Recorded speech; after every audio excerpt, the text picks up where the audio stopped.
আসসালামু আলাইকুম। আজকে আমরা এসএসসি 2026 ব্যাচের জন্য রসায়ন পরীক্ষার প্রস্তুতির জন্য আমরা অধ্যায়ভিত্তিকভাবে চেষ্টা করব প্রতিটা অধ্যায়ের সৃজনশীল এবং এমসিকিউ ভালোভাবে আনসার করার জন্য একটা প্রস্তুতি নেওয়ার। সেই প্রেক্ষিতে আমরা আজকে তৃতীয় অধ্যায় নিয়ে আমরা আলোচনা করব, যেখানে আমরা সৃজনশীল এবং এমসিকিউ কী ধরনের আসতে পারে ওইটা সম্পর্কে আলোচনা করব। তাহলে আমরা প্রথমে আসি, এখানে পরমাণুর মডেল রয়েছে দুইটা, একটা রাদারফোর্ডের পরমাণু মডেল,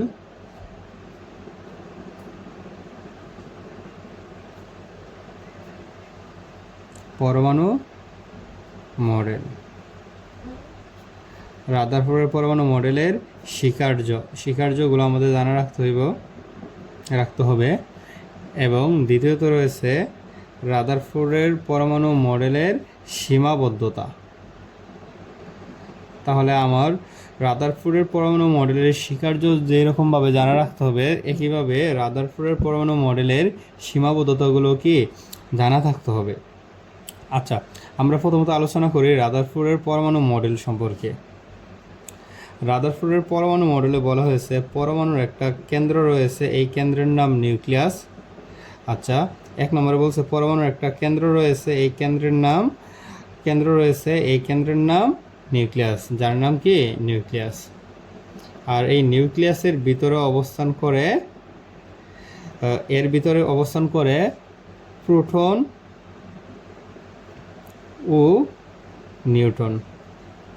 এছাড়া সে আরও বলেছে যে এই নিউক্লিয়াসের আকারটা খুবই ক্ষুদ্র এবং পরমাণুর সমস্ত ভর এই ক্ষুদ্র জায়গার মধ্যেই ধারণ করে।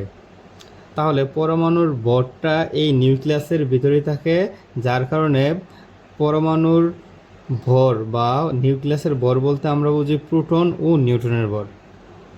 এবং পরমাণুর বেশিরভাগ জায়গায় ফাঁকা, এই ফাঁকা স্থানে বিভিন্ন কক্ষপথে ইলেকট্রনগুলো অবস্থান করে। এই কথাটা রাদারফোর্ড বলেছে। দ্বিতীয়ত সে বলেছে ইলেকট্রনগুলো বিভিন্ন কক্ষপথে ঘোরার সময় কোনোরূপ শক্তি শোষণ দ্বিতীয়ত সে বলেছে ইলেকট্রনগুলো বিভিন্ন কক্ষপথে যেরকমভাবে মানে সৌরজগতে গ্রহগুলো যেরকমভাবে বিভিন্ন কক্ষপথে ঘুরছে, সেমভাবে ইলেকট্রনগুলো নিউক্লিয়াসকে কেন্দ্র করে বিভিন্ন কক্ষপথে ঘুরছে। যেহেতু প্রোটন ও নিউট্রনের চার্জ একে অপরের সমান ও বিপরীত, তাই পরমাণুর সামগ্রিক চার্জ শূন্য হয়ে, অর্থাৎ আমি যদি একটু বলি যে সোডিয়ামের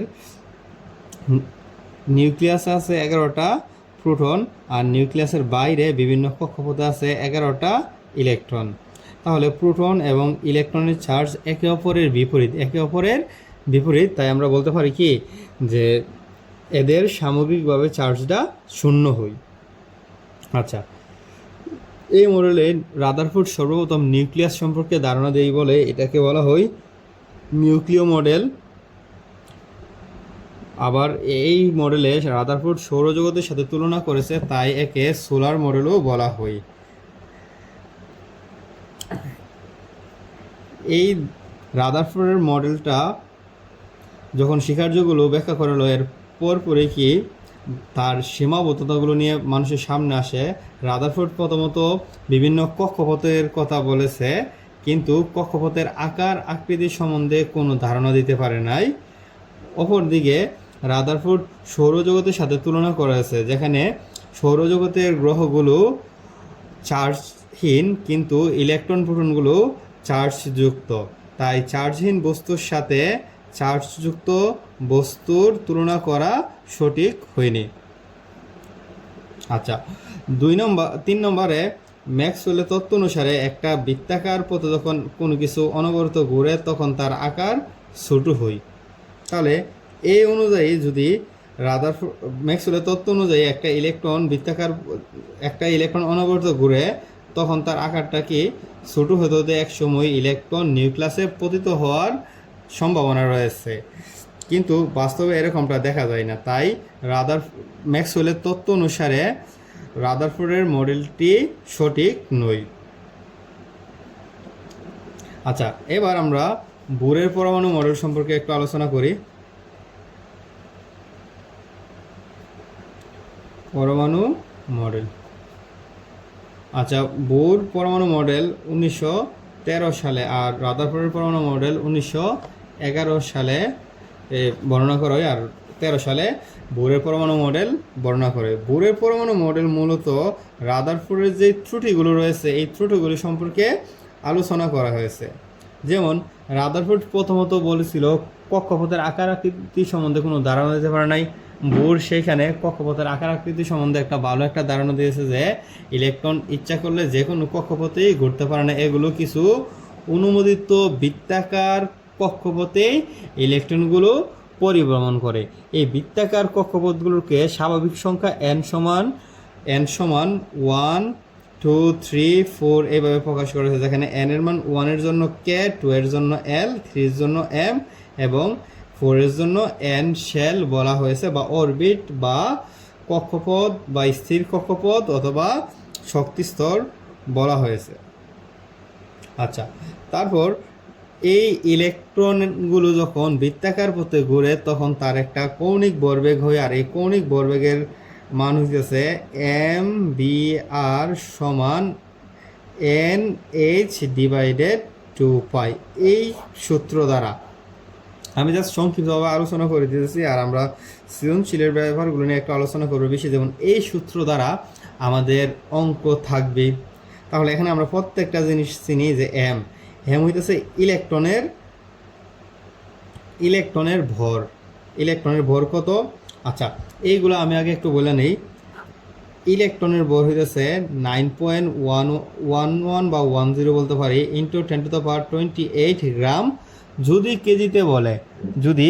কেজিতে বলে তখন এবার 10⁻⁻31 কেজি। যদি আমি ম্যাথ সলভ করি অবশ্যই কেজিতে নিতে হবে। 9.10 ইন্টু 10⁻⁻31 কেজি। প্রোটনের ভর 1.673 ইন্টু 10⁻⁻24 গ্রাম। যদি কেজিতে হয় তখন 10⁻27 গ্রাম। সেমভাবে নিউটনের ভরটা প্রোটনের ভরের কাছাকাছি 1.675 ইন্টু 10⁻⁻24 গ্রাম। আর দুইটা জিনিস জানতে হবে, ইলেকট্রনের আধান হইতেছে মাইনাসের 1.60 ইন্টু 10⁻⁻19 কুলম্ব, আর প্রোটনের আধান প্লাসের 1.60 ইন্টু 10⁻⁻19 কুলম্ব। দুইটার মধ্যে ব্যবধান শুধু প্লাস আর মাইনাস, আর কোনো কিছু না। আচ্ছা, তাহলে আমরা এখানে বলছিলাম এম হইতেছে ইলেকট্রনের ভর আর বি হইতেছে ইলেকট্রনের বেগ। যে ইলেকট্রনটা ঘুরতেছে ওই ইলেকট্রনের বেগ। আর হইতেছে কক্ষপথের ব্যাসার্ধ। আর হইতেছে কি? কক্ষপথের ব্যাসার্ধ। ওইটার মান যদি দেওয়া থাকে কোনো সময় তাহলে এটা আমাদের মিটারে নিতে হবে। যদি আমাদের সেন্টিমিটার দেওয়া থাকে তখন এটা আমাদের মিটারে নিতে হবে। আচ্ছা, আর এখানে আসি, এন হইতেছে এই এন হইতেছে কক্ষপথ সংখ্যা, কত নম্বর কক্ষপথ, ঠিক আছে, কক্ষপথ সংখ্যা। আর এইচ হচ্ছে প্লাঙ্কের ধ্রুবক। এইচ কি? প্লাঙ্কের ধ্রুবক।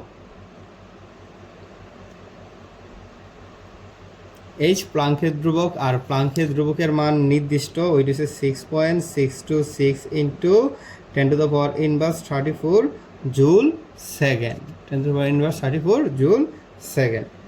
এটা হচ্ছে প্লাঙ্কের ধ্রুবকের মান। আচ্ছা, এই প্রশ্ন দিয়ে আমরা অঙ্ক করব। আমরা অঙ্কতে যদি চলে যাই তখন আমরা দেখতেছি এখান থেকে কীরকমভাবে প্রশ্ন আসতে পারে। আচ্ছা, এখানে আমার বলতে পারে যে পটাশিয়ামের 19তম ইলেকট্রনের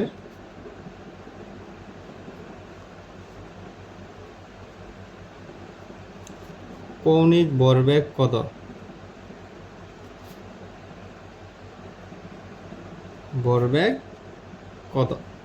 আচ্ছা, অথবা এরকম একটা চিত্র দেওয়া থাকলো যে পটাশিয়াম 1 2 3 4 যে এখানে n সমান 4 দেওয়া আছে, একটা ইলেকট্রন এখানে দেওয়া আছে, বললো যে চতুর্থ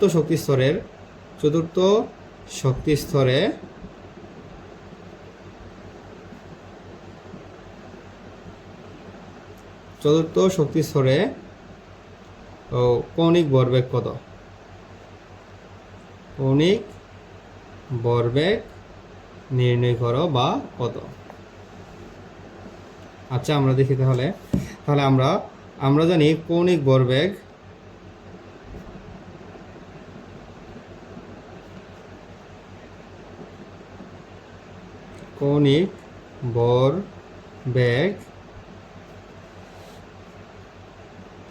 mvr সমান nh/2π, যেখানে n এর মান 4। যদি আমি পটাশিয়ামের 19তম ইলেকট্রন চিন্তা করি, পটাশিয়ামের কক্ষপথ রয়েছে 4টা, আর 19তম ইলেকট্রনটা আমাদের চতুর্থ কক্ষপথে অবস্থান করে। তাহলে n এর মান 4 আর h এর মান আমরা বলছিলাম 6 পয়েন্ট, তাহলে n এর মান 4, 6.626 ইন্টু 10⁻⁻34 ডিভাইডেড 2 ইন্টু 3.1416। এইটা ক্যালকুলেশন করলে আমাদের মান চলে আসবে, ওইটা তো আর ক্যালকুলেটরে দিলেই হবে, ঠিক আছে, ওইটা নিয়ে আর আমি বলতেছি না। তাহলে এইখান থেকে রসায়ন পরীক্ষায় যদি ভাগ্য বেশি খারাপ না হয় তাহলে 3 নাম্বার আমাদের শিওর থাকবেই, ঠিক আছে। যে কোনো বোর্ডের জন্য এটা একটা গুরুত্বপূর্ণ প্রশ্ন। অথবা তাদের যে রাদারফোর্ডের পরমাণু মডেল, বুরের পরমাণু মডেল, রাদারফোর্ডের সীমাবদ্ধতা, বুরের সীমাবদ্ধতা এবং বুরের সাফল্য, ঠিক আছে, এইগুলো থেকে একটা প্রশ্ন শিওরই থাকবে। আচ্ছা, এবার আরেকটু ব্যতিক্রম করলে এদের আইসোটোপের পরিমাপের ম্যাথ আছে, ওইখান থেকে দিতে পারে। আমরা আইসোটোপ থেকে যে গাণিতিক সমস্যাগুলো আছে ওইগুলো একটু দেখি। যদি বলে যে প্রকৃতিতে কপারের 2টি আইসোটোপ রয়েছে,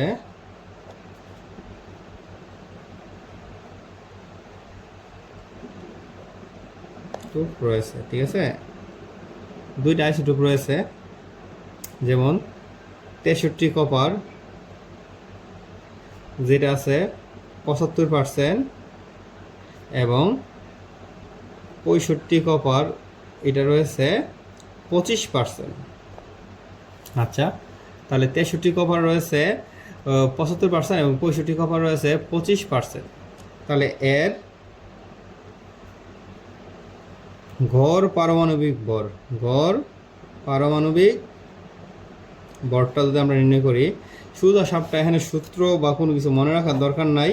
যত গড় পারমাণবিক ভর বের করলাম তাই নিচে আমরা যত পার্সেন্ট আছে তাই 100 দিব, আর এই 63-র সাথে 63 যত পার্সেন্ট এটা গুণ, যোগ দিয়া 65-র সাথে 65 যত পার্সেন্ট এটা গুণ। যেমন 63 গুণ হইব 63-র পরিমাণ 75%, আর যোগ দিয়া 65 ইন্টু 25%। তাহলে এটা যদি আমরা দেই তাহলে এটার মান আসবে 63.5। এটার মান আসবে কি 63.5। আচ্ছা, এবারের ব্যতিক্রমও থাকতে পারে। ব্যতিক্রম কীরকমভাবে, যে আমাদের ভর দেওয়া আছে কিন্তু আমাদের এদের শতকরা পরিমাপ বের করতে হবে। যেমন আমরা যদি বলি যে প্রকৃতিতে ক্লোরিনের 2টি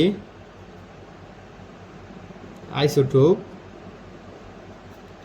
35 ক্লোরিন ও 37 ক্লোরিন রয়েছে।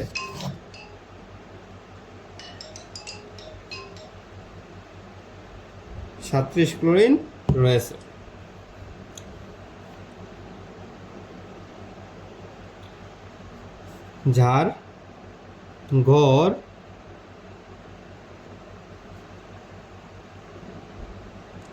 পারমাণবিক ভর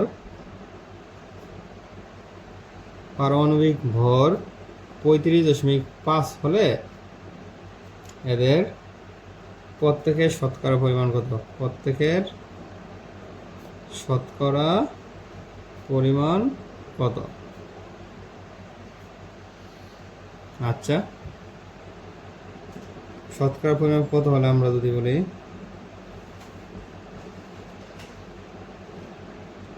আচ্ছা, আমরা ধরি বা মনে করি আমাদের যে 35 ক্লোরিন রয়েছে এটার পরিমাণটা আমরা ধরলাম x%। যেহেতু আমাদের কাছে ক্লোরিনের শুধুমাত্র 2টা আইসোটোপই রয়েছে, যেহেতু একটা আমি x% ধরেছি, তাহলে অপরটা অবশ্যই হবে 100 মাইনাস x%। যেহেতু দুইটা মিললে 100, তাহলে একটা যদি x হয় অপরটা কত হবে 100 মাইনাস x। তো গড় পারমাণবিক ভর আমাদের দেওয়া আছে কত? আমাদের গড় পারমাণবিক ভর দেওয়া আছে 35.5। আচ্ছা, ভালো কথা। তাহলে এবার আমরা গড় পারমাণবিক ভরের যে সূত্রটা জানি, যে নিচে 100 এবং যার যার পরিমাপের সাথে তার যার যার ভরের সাথে তার শতকরা পরিমাণটা গুণ, তাহলে 35 সাথে গুণ হইব x প্লাস 37 সাথে গুণ হইব 100 মাইনাস x। আচ্ছা, তাহলে সমান সমান আমরা বসাতে পারি 35.5। এবার আমরা যদি এখন হিসাব করি যে 35x প্লাস 37 100 সাথে গুণ দিলে কত হইব 3700 মাইনাস 37 100 সাথে গুণ দিলে 37x, আর 135.5 সাথে গুণ দিলে 3550। আচ্ছা, এইবার আমরা 35 মাইনাস 37 মানে 2x, আর 3550 মাইনাস 3700 অর্থাৎ মাইনাস 2x সমান মাইনাস 150, বা x সমান আমরা বলতে পারি কত মাইনাস 150 ডিভাইডেড মাইনাস 2। সুতরাং x সমান আমরা বলতে পারি কত 75। x মানে আমাদের কি ছিল 35 ক্লোরিন, তাহলে কত হইতেছে 75%, এবং 37 ক্লোরিনটা কত হইব 100 মাইনাস 75 মানে 25%। তাহলে এটাই আমাদের আনসার। আচ্ছা, এখন আমরা আলোচনা করব মৌলের আপেক্ষিক পারমাণবিক ভর নিয়ে। মৌলের আপেক্ষিক পারমাণবিক ভরের যে সূত্রটা, এটা হচ্ছে মৌলের একটি পরমাণুর ভর ডিভাইডেড কার্বন 12 আইসোটোপের ভরের 1/12 অংশ। এটা একটা মান আছে যে 1.66 ইন্টু 10⁻⁻24 গ্রাম। ঠিক আছে, এটা আমরা একটু খেয়াল রাখবো এখানে যে এটা দেওয়া আছে। আচ্ছা, এটার মতো করে আমরা যদি একটা প্রশ্ন দেখি যে এটাতে কীভাবে আসতে পারে প্রশ্ন। আমার যদি দেওয়া থাকে যে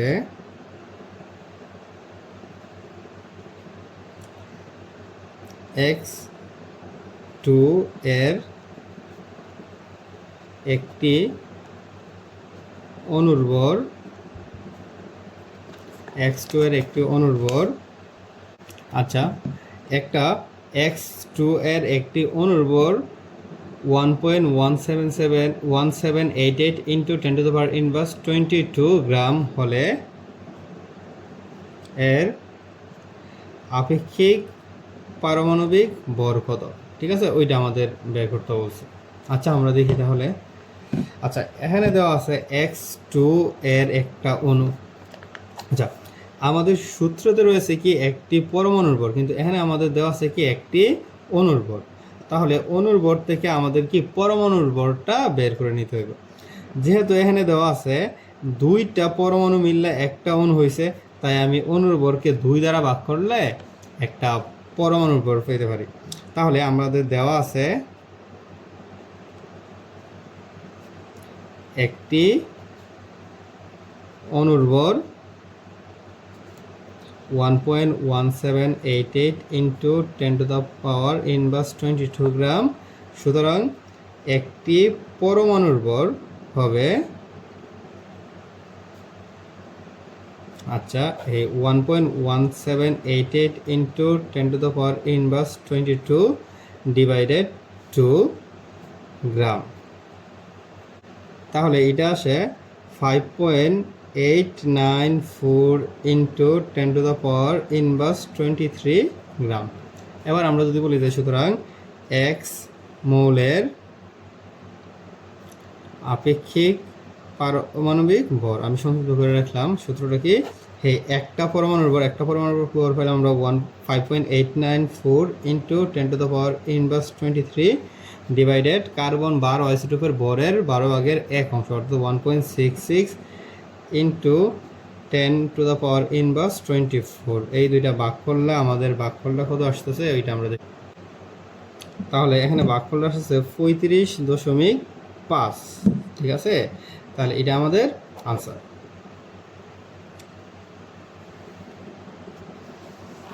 এখানে আর একটা টপিক আমরা একটু দেখতে পারি, যেমন এখানে যদি আমাদের দেওয়া আছে, মনে করো আর একটি মৌল যার নিউটন সংখ্যা 16 নিউটন সংখ্যা এবং নিউক্লিয়াসের ভর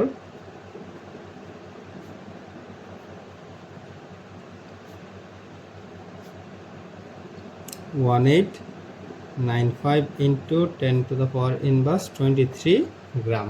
এটা খুবই গুরুত্বপূর্ণ একটা প্রশ্ন, আমরা এটা দেখতেছি এখান থেকে। তাহলে আর মৌলটি শনাক্ত করো, আর মৌলটি শনাক্ত করো। আচ্ছা, আমরা মৌলটা শনাক্ত করি। আচ্ছা, আমরা এখানে প্রোটন সংখ্যা যদি বের করতে পারি, তাহলে আমি সিরিয়ালে গণে বলতে পারবো যে এই মৌলটার নাম কি। তাই আমাদের টার্গেট আমরা প্রোটন সংখ্যা বের করব। আচ্ছা, মনে করি প্রোটন সংখ্যা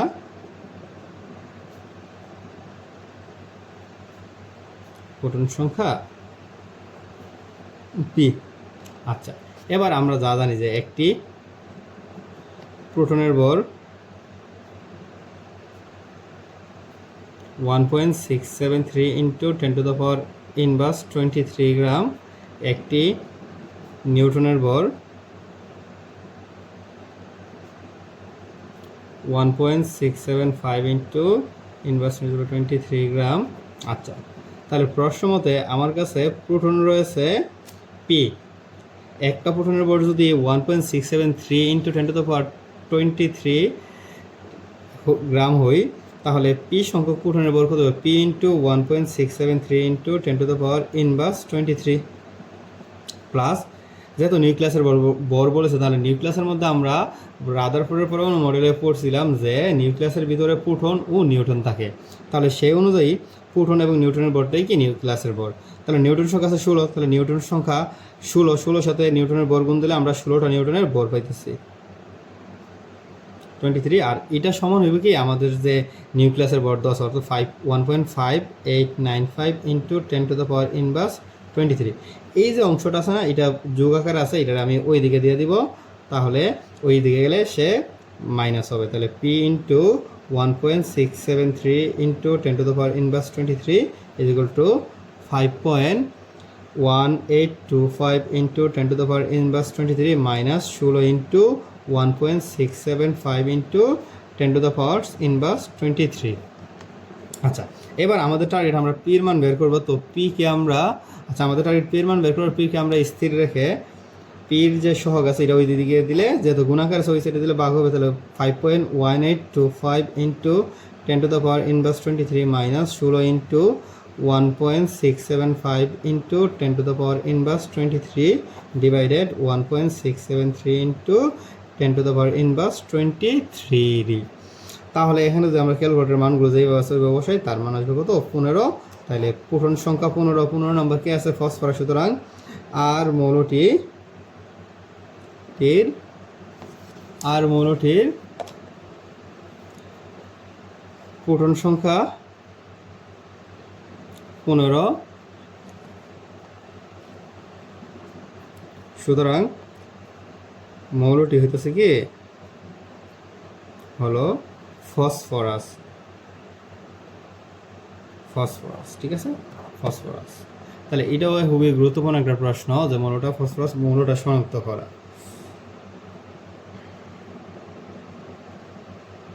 গাণিতিক সমস্যার ক্ষেত্রে আমরা যে সমস্যাগুলো দেখলাম, আশা করি ইনশাল্লাহ এর বাইরে থেকে দেবে না, এর বাইরে থেকে দেওয়ার সুযোগ নাই। তাহলে এইগুলো নিয়ে দিতে পারে গাণিতিক সমস্যাগুলো যেগুলো আছে এইগুলো। ঠিক আছে, তো আমরা আজকের তৃতীয় ক্লাসের জন্য এতটুকু ক্লাস রইল। আমরা পরবর্তী ক্লাসটা করব চতুর্থ অধ্যায় নিয়ে, অর্থাৎ পর্যায় সারণীর অধ্যায় নিয়ে। তো সেই পর্যন্ত ভালো থাকো, সুস্থ থাকো। আসসালামু আলাইকুম। আচ্ছা, এইবার আমরা আলোচনা করব পঞ্চম অধ্যায় অর্থাৎ পর্যায় সারণী নিয়ে। এইখান থেকে খুব ভালোভাবে আমরা একটা সৃজনশীল আনসার করতে পারবো এবং পূর্ণ নম্বর পেতে পারবো। এখানে আমাদের ইলেকট্রন বিন্যাসের মাধ্যমে মৌলের অবস্থান নির্ণয় করাটা অবশ্যই শিখতে হবে আগে। বিন্যাসের সাহায্যে মৌলের অবস্থান নির্ণয়।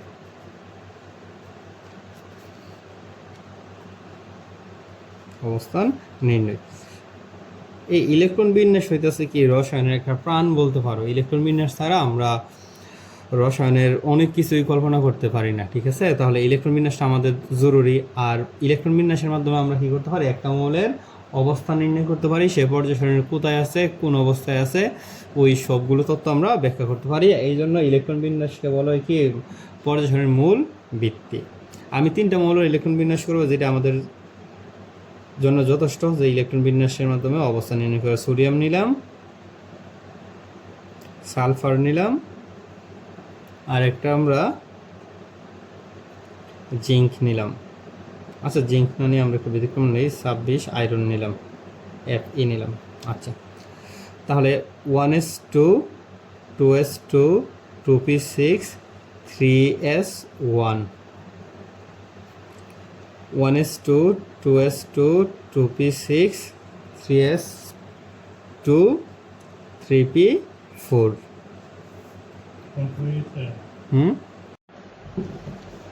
আচ্ছা, সালফারের যে ইলেকট্রন বিন্যাস এটা আমরা দেখছিলাম 1s2 2s2 2p6 3s2 3p4, অর্থাৎ 16 হয়ে গেছে।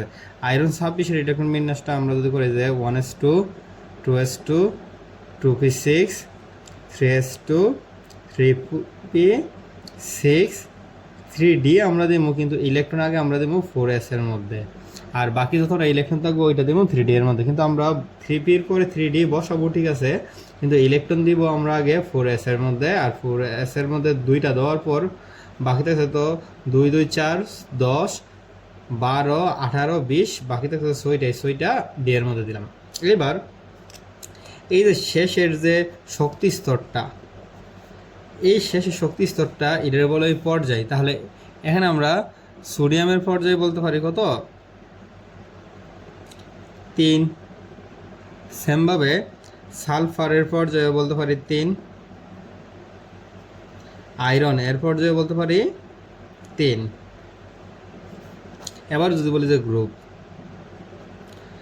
যদি শেষে এস থাকে, যদি শেষে এস অরবিটাল থাকে, তাহলে গ্রুপ হবে এস এর ইলেকট্রন সংখ্যা। এখানে 3s1, তাহলে শেষে এস রয়েছে, এস এর মধ্যে ইলেকট্রন আছে একটা, তাই তার গ্রুপ হবে 1। এস এর মধ্যে ইলেকট্রন 2টা থাকলে তার গ্রুপ হতো 2। আচ্ছা, শেষে পি থাকলে, পি এর আগে অবশ্যই এস থাকবে, তখন গ্রুপ হবে s প্লাস পি প্লাস 10। আবার বলতেছি, শেষে পি থাকলে পি এর আগে অবশ্যই এস থাকবে, তখন গ্রুপ হবে s প্লাস পি প্লাস 10, অর্থাৎ এস এর ইলেকট্রন সংখ্যা যোগ পি এর ইলেকট্রন সংখ্যা সাথে 10 যোগ, তাহলে 2 4 6 আর 10 যোগ করলে 16। আর শেষে এস থাকলে কিন্তু এর আগে ডি থাকলে, তখন গ্রুপ হবে ডি প্লাস এস। শেষে এস থাকলে, এর আগে ডি থাকলে গ্রুপ হবে ডি প্লাস এস।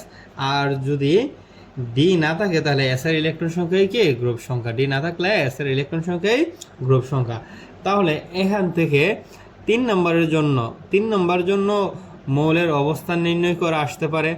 যদি নাও আসে তাহলে আমাদের আকার, আয়নীকরণ শক্তি বা তড়িৎ ঋণাত্মকতা, ওইগুলোর ক্ষেত্রেও কি ইলেকট্রন বিন্যাসটাকে আমাদের খুবই দরকার হবে, মানে দরকার হবে, ওইটা ছাড়া আমাদের সম্ভব না। আমি জাস্ট আকার বা আয়নীকরণ শক্তি এগুলো সম্বন্ধে একটু বললাম। এখানে ধাতব ধর্ম অধাতব ধর্ম আছে, ওইগুলো আমরা স্কিপ করতেছি যেহেতু আমরা রিভিশন দিতেছি, মানে শুধুমাত্র এসএসসি 26 ব্যাচের জন্য। তাহলে আমরা আকার সম্বন্ধে বলতে পারি। আকারটা যদি আমরা বলি, আমি কথাগুলো বলতেছি, এগুলো তোমরা মনোযোগ দিয়ে শুনো, অথবা বারবার রিপিট করে শুনে কথাগুলো লিখেও লিখতে পারো, ঠিক আছে? যে মৌলের পারমাণবিক আকার মৌলের একটি পর্যায়বৃত্ত ধর্ম। মৌলের পারমাণবিক আকার মৌলের একটি পর্যায়বৃত্ত ধর্ম। একই পর্যায়ের বাম দিক থেকে ডান দিকে গেলে মৌলের পারমাণবিক আকার হ্রাস পায়। আচ্ছা, একই পর্যায়ে ধরো আমি 3 নম্বর পর্যায়ে ধরলাম। 3 নম্বর পর্যায়ে সোডিয়ামের আকার যতটুকু, ম্যাগনেসিয়ামের আকার এর চেয়ে কিছুটা কম, অ্যালুমিনিয়াম এর চেয়ে কিছুটা কম, সিলিকন এর চেয়ে কিছুটা কম, মানে এত কম না, আমরা আমাদের মতো করে বলে দিয়েছি ফসফরাস আরও কম। তাহলে যতই আমরা বাম দিক থেকে, এটা তো বাম দিক আর এটা ডান দিক, যতই আমরা বাম দিক থেকে ডান দিকে যেতেছি, মানে একই পর্যায়ের যতই আমরা বাম দিক থেকে ডান দিকে যাইতেছি, দেখতেছি যে আমরা যে মৌলের পারমাণবিক আকারটা কি হ্রাস পাইতেছে, মৌলের পারমাণবিক আকার হ্রাস পাইতেছে। কারণ আমরা বিশ্লেষণ করি, এই যে সোডিয়াম তার প্রোটন সংখ্যা আছে 11 প্লাস তার ইলেকট্রন সংখ্যাও আছে 11, কিন্তু ম্যাগনেসিয়ামের প্রোটন সংখ্যা 12, ইলেকট্রন সংখ্যা 12, অ্যালুমিনিয়ামের প্রোটন সংখ্যা 13, ইলেকট্রন সংখ্যা 13, সেমভাবে 14 আর 14 প্রোটন ইলেকট্রন সংখ্যা, ফসফরাসের 15 ইলেকট্রন 15 প্রোটন সংখ্যা। তাহলে কিন্তু প্রত্যেকের ক্ষেত্রেই কক্ষপথ থাকে কয়টা? 3টা। যত পর্যায় 3, কক্ষপথ থাকবে 3টা। প্রত্যেকের ক্ষেত্রে এই কক্ষপথ থাকবে কয়টা? 3টা। তাহলে একই পর্যায়ের বাম দিক থেকে ডান দিকে গেলে মৌলের কক্ষপথ সংখ্যা স্থির থাকে, কিন্তু প্রোটন সংখ্যা ও ইলেকট্রন সংখ্যা বৃদ্ধি পায়। ওই যে 11 11, 12 12, 13 13, 14 14, 15 15, মানে ধারাবাহিকভাবে প্রোটন সংখ্যা ইলেকট্রন সংখ্যা কি বৃদ্ধি পাইতেছে। তাই এই অধিক সংখ্যক ইলেকট্রন ও প্রোটনের আকর্ষণের ফলে মৌলের পারমাণবিক আকার হ্রাস পায়। তাহলে মৌলের কক্ষপথটা স্থির থাকে, তাই অধিক সংখ্যক ইলেকট্রন এবং প্রোটনের আকর্ষণের ফলে মৌলের পারমাণবিক আকার হ্রাস পায়। আবার একই পর্যায়ে একই গ্রুপের, ধরো আমি গ্রুপ 1 ধরলাম, গ্রুপ 1-এর সোডিয়ামের 3টা কক্ষপথ, পটাশিয়ামের 4টা কক্ষপথ, পটাশিয়াম রুবিডিয়ামের 6টা কক্ষপথ। তাহলে একই গ্রুপের উপর থেকে নিচে গেলে একটি করে নতুন শক্তি স্তর যুক্ত হওয়ার ফলে মৌলের পারমাণবিক আকার বৃদ্ধি পায়। সোজা কথা, একই গ্রুপের উপর দিকে নিচে গেলে একটি করে নতুন শক্তি স্তর যুক্ত হওয়ার কারণে মৌলের পারমাণবিক আকার বৃদ্ধি পায়। আবার সেই সাথে মৌলের প্রোটন ও ইলেকট্রন সংখ্যাও বৃদ্ধি পায়। অধিক সংখ্যক প্রোটন আর ইলেকট্রনের আকর্ষণের ফলে যতটুকু আকার হ্রাস পায়, নতুন শক্তি স্তর যুক্ত হয়, এর চেয়ে বেশি আকার বৃদ্ধি পায়। এখানে কক্ষপথটা সৃষ্টি হওয়ার কারণে যতটুকু আকার বৃদ্ধি পাইছে, এই 19টা প্রোটন আর 19টা ইলেকট্রনের আকর্ষণের কারণে কি যতটুকু হ্রাস পাওয়ার কথা, নতুন শক্তি স্তর যুক্ত হওয়ার কারণে এর চেয়ে বেশি বৃদ্ধি পাইতেছে। মানে তার হ্রাসটা তখন আর কি, মানে হিসাবে আসতেছে না, মানে গণাই ধরতেছে না, বৃদ্ধিটা এইভাবে হইতেছে। আচ্ছা, তাহলে আমরা আরেকটু সোজা করে বলি যে বাম থেকে ডানে গেলে, বাম দিক থেকে ডান দিকে গেলে আকার হ্রাস পায়, বাম থেকে ডানে গেলে আকার হ্রাস পায়, আর উপর থেকে নিচে গেলে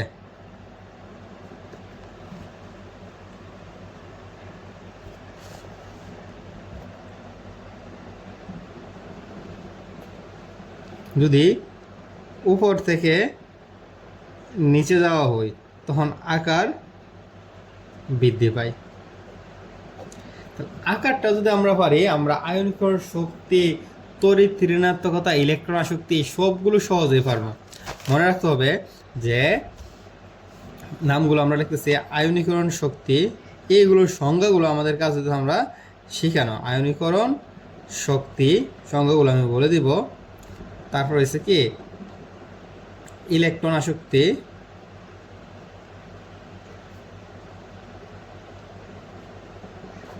তড়িৎ ঋণাত্মকতা।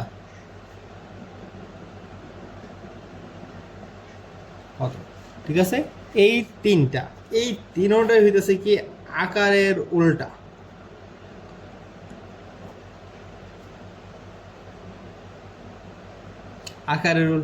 আকারের উল্টো বলতে আমরা বলছিলাম বাম থেকে ডানে গেলে আকার হ্রাস পায়, তার মানে বাম থেকে ডানে গেলে আয়নীকরণ শক্তি, ইলেকট্রন আসক্তি, তড়িৎ ঋণাত্মকতা এরা বৃদ্ধি পাবে। আবার আমরা বলছিলাম উপর থেকে নিচে গেলে আকার বৃদ্ধি পায়, তাহলে উপর থেকে নিচে গেলে আয়নীকরণ শক্তি, ইলেকট্রন আসক্তি, তড়িৎ ঋণাত্মকতা এইগুলো বৃদ্ধি পায়। কিছু ব্যতিক্রম হইতে পারে, পাশাপাশি নাইট্রোজেন এবং অক্সিজেনের ক্ষেত্রে এইরকম আরও আছে, ওইগুলো আমরা বাদ দিলাম। আমরা স্বাভাবিকভাবে দশম শ্রেণীর জন্য যতটুকু দরকার ওই হিসাবে বলতে পারি কি বাম থেকে ডানে গেলে আকার বৃদ্ধি পায়, ইলেকট্রন শক্তি, তড়িৎ ঋণাত্মকতা, আয়নীকরণ শক্তি বৃদ্ধি পায়। বাম থেকে ডানে গেলে আকার হ্রাস পায়, ইলেকট্রন শক্তি, তড়িৎ ঋণাত্মকতা, আয়নীকরণ শক্তি এগুলো বৃদ্ধি পায়। উপর থেকে নিচে গেলে আকার বৃদ্ধি পায়, ইলেকট্রন আসক্তি, তড়িৎ ঋণাত্মকতা, আয়নীকরণ শক্তি হ্রাস পায়। এই দুইটা টপিক মানে আকার আর এই তিনটার আমি একটা ধরলাম। এই দুই টপিক থেকে সৃজনশীলের 4 নাম্বার অবশ্যই থাকবে, যেটার মধ্যে কোনো সন্দেহ নাই। আর গ নাম্বারে থাকবে কি মৌলের অবস্থান নির্ণয় করা। তাহলে আমরা আকার বলি, আয়নীকরণ শক্তি বলি, এইগুলো সম্বন্ধে একটা ধারণা দিয়ে কয়েকটা প্রশ্ন সলভের মাধ্যমে আমরা দিলাম X 15, Y 19, Z 28, X Y Z, আরেকটা আমরা পি না, আচ্ছা 8 দিলাম, ওইটা দিলাম আমরা 16। আচ্ছা, এই মৌলগুলোর আকারের ক্রম যদি আমরা বলি,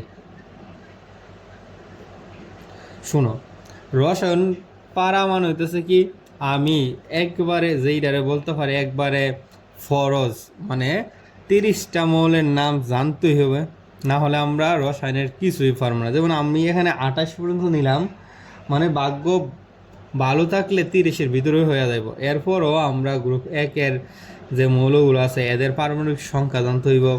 তারপর 47 আছে সিলভার, 42 মৌলবেডিয়াম, এইগুলো জানতে হবে। আচ্ছা, আমরা একবারে সংক্ষিপ্ত আকারে এখানে প্রশ্নগুলো একটু ধরাইতেছি। এটা 15 আমরা জানি কি ফসফরাস, এটা 19, তাহলে এটা হচ্ছে কি পটাশিয়াম, এটা 28, এইটা হচ্ছে নিকেল, আর 16 ওইটা হচ্ছে সালফার।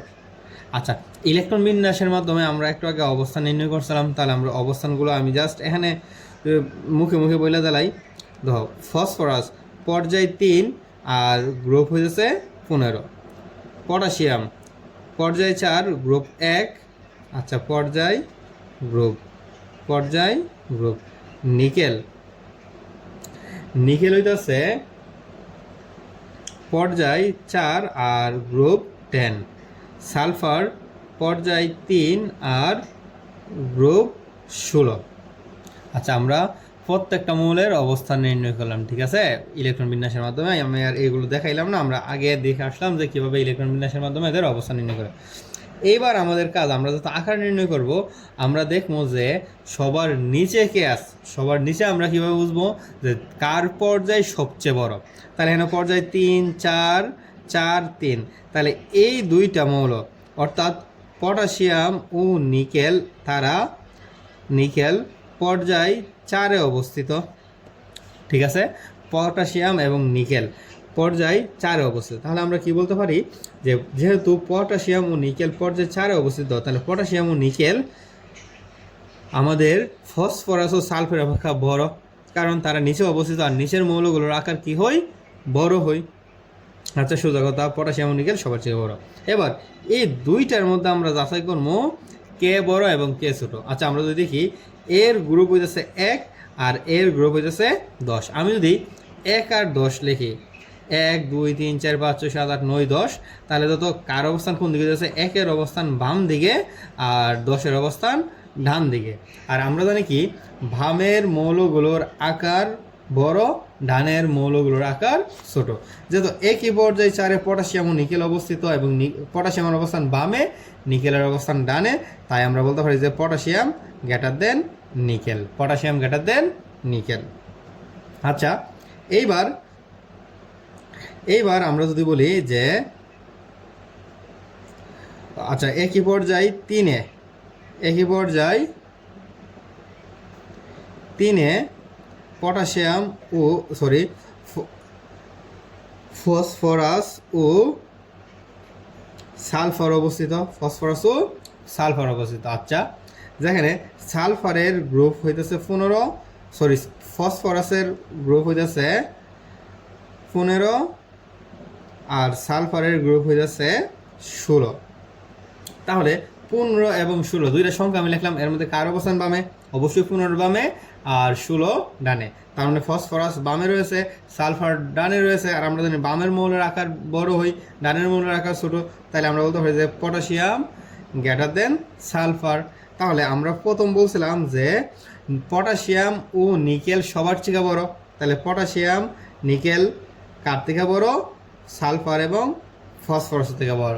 তাহলে এইটা হইতেছে মৌলের আকারের ক্রম। এবার আকারের ক্রম যদি আমরা বের করতে পারি তখন আমরা এই আয়নীকরণ শক্তি আর ইলেকট্রন শক্তি বা তড়িৎ ঋণাত্মকতা এগুলো কি সহজে বের করতে পারবো। জাস্ট আমি আকারের ক্রমটা বের করে আয়নীকরণ শক্তি তড়িৎ ঋণাত্মকতা যেগুলো আছে এগুলোর সংজ্ঞাটা বলবো যে এক মূল গ্যাসীয় পরমাণু হতে এক মূল ইলেকট্রন অপসারণ করে এক মূল ধনাত্মক আয়নে পরিণত করতে যেই শক্তির প্রয়োজন তাকে বলা হয় কি আয়নীকরণ শক্তি। সেম ইলেকট্রন শক্তি বলবো যে এক মূল গ্যাসীয় পরমাণুতে এক মূল ইলেকট্রন প্রবেশ করিয়ে ঋণাত্মক আয়নে পরিণত করতে যেই শক্তি নির্গত হয় তাকে বলা হয় কি ইলেকট্রন আসক্তি। তড়িৎ ঋণাত্মকতা সমযোজী বন্ধনে শেয়ারকৃত ইলেকট্রন নিজের দিকে আকর্ষণ করার ক্ষমতাকে বলা হয় কি তড়িৎ ঋণাত্মকতা। তাহলে আমার এই তিনটার একটা বলতে পারি, তাহলে আমি প্রথমে আকারের ক্রমটা বের করে তিনটার সংজ্ঞা দিব যে আয়নীকরণ শক্তি থাকে বলে, ইলেকট্রন শক্তি থাকে বলে বা তড়িৎ ঋণাত্মকতা একে বলে। তারপর আমরা বলবো যে মৌলের আকার বৃদ্ধি পেলে আয়নীকরণ শক্তি বা ইলেকট্রন শক্তি বা তড়িৎ ঋণাত্মকতা হ্রাস পায় এবং মৌলের আকার হ্রাস পেলে ইলেকট্রন শক্তি তড়িৎ ঋণাত্মকতা বা আয়নীকরণ শক্তি বৃদ্ধি পায়। ঠিক আছে, তাহলে আকারের ক্রম যা হইব এর বিপরীতটা হইব আমাদের আয়নীকরণ শক্তি বলি বা ইলেকট্রন শক্তি বলি বা তড়িৎ ঋণাত্মকতা বলি, তিনটা হইব কি আকারের উল্টা, অর্থাৎ sulphur greater than phosphorus greater than nickel greater than potassium এটা হইব কি আয়নীকরণ শক্তি বলি, ইলেকট্রন শক্তি বলি, তড়িৎ ঋণাত্মকতা। এই দুইটা টপিক দিয়ে এখান থেকে অবশ্যই প্রশ্ন থাকবে। এছাড়া দুইটা না চারটা মৌল বিশেষ করে যে ক্রোমিয়াম 24 কপার 29 এবং মোলিবেডিয়াম 42 ও সিলভার 47, এই চারটা মৌলের ইলেকট্রন বিন্যাস হয়ে কি সাধারণ নিয়মের ব্যতিক্রম ঘটে। কী কারণে ব্যতিক্রম ঘটে এই জিনিসটা আমরা একটু সবাই জানি না নিব, কারণ আমি দুইটা মৌলের ইলেকট্রন বিন্যাস করে এখানে দেখতেছি যে কপার এবং ক্রোমিয়ামেরটা। আচ্ছা 24 আমরা স্বাভাবিকভাবে আফবাহ নীতি অনুযায়ী কী লিখতে পারি 1s2 2s2 2p6 3s2 3p6। আমি বলছি যে আগে আমরা 4s দিব, তারপর বাকি ইলেকট্রন বাকি থাকতেছে কইরা চারটা আমি দিতে দিলাম। আচ্ছা এখানে আমরা কপারেরটা করি এবার ইলেকট্রন বিন্যাস। Copper 29 1s2 2s2 2p6 3s2 3p6 3d, আগে 4s আমি দুইটা দিলাম বাকি 9টা দিয়ে দিলাম। এবার এই মৌলগুলো যারা আছে না তারা চাই কি তাদের শেষের যে অরবিটালগুলো আছে এইগুলোতে পূর্ণ অথবা অর্ধপূর্ণ এই অবস্থায় থাকতে কি বেশি পছন্দ করে। তাহলে মৌলগুলো কি করে তাদের অরবিটাল সমূহের মধ্যে পূর্ণ অথবা অর্ধপূর্ণ অবস্থায় থাকতে সবচেয়ে স্বাচ্ছন্দ্য বোধ করে। এই জন্য তারা কি করে এই এস ডি এর মধ্যে সর্বোচ্চ 10টা থাকতে পারে। তাহলে সর্বোচ্চ 10টা অর্ধেক কইরা 5টা, এস এর মধ্যে সর্বোচ্চ 2টা অর্ধেক কইরা 1টা। তো এরা কি করে এখানে একটা নিজেদের মধ্যে ইলেকট্রন আদান প্রদানের মাধ্যমে থ্রিডিতে 5টা এবং 4s-এ 1টা রাখে, যার ফলে কি হইতেছে ডি অরবিটালও অর্ধপূর্ণ এস অরবিটালও অর্ধপূর্ণ, তাহলে সবচেয়ে স্থিতিশীল অবস্থায় থাকতে পারে। অনুরূপভাবে এখানেও 3d10 এবং 4s1, অর্থাৎ 3dটা পূর্ণ আর 4sটা অর্ধপূর্ণ এ অবস্থায় কি করতে পারে তারা স্থিতিশীল অবস্থা বিরাজ করতে পারে। তাহলে প্রথম যে আমরা ইলেকট্রন বিন্যাসটা রাখছিলাম ওইটা ভুল নিয়ম, আর এখন যেটা রাখলাম ওইটা কি সঠিক। সেমভাবে মোলিবেডিয়াম এবং সিলভার দ্বারাও কি এই ব্যাখ্যাটা মানে দেওয়া সম্ভব। ঠিক আছে, তাহলে আমরা এই পড়াগুলো খুব ভালোভাবে এই অধ্যায় থেকে শেষ করব। যেই টপিকগুলো আমি আলোচনা করেছি ওই টপিকগুলো ধরে যদি আমরা সৃজনশীল প্র্যাকটিস করি তাহলে আশা করি আমাদের রসায়ন পরীক্ষা অন্তত খারাপ হবে না। তো সকলকে ধন্যবাদ। ভিডিওগুলো অবশ্যই শেয়ার করবে, যেহেতু আমি ফ্রিতে সবগুলো ভিডিও দিতেছি। আশা করি আমরা পঞ্চম, ষষ্ঠ, সপ্তম এই 3টা অধ্যায়েরও কি ক্লাস খুব দ্রুত তোমাদের দিয়ে দিব, যেন তোমরা বৃহস্পতিবারের আগে এই ক্লাসগুলো করে নিজেদের প্রস্তুতিটা ভালোভাবে নিতে পারো। তো ধন্যবাদ সবাইকে।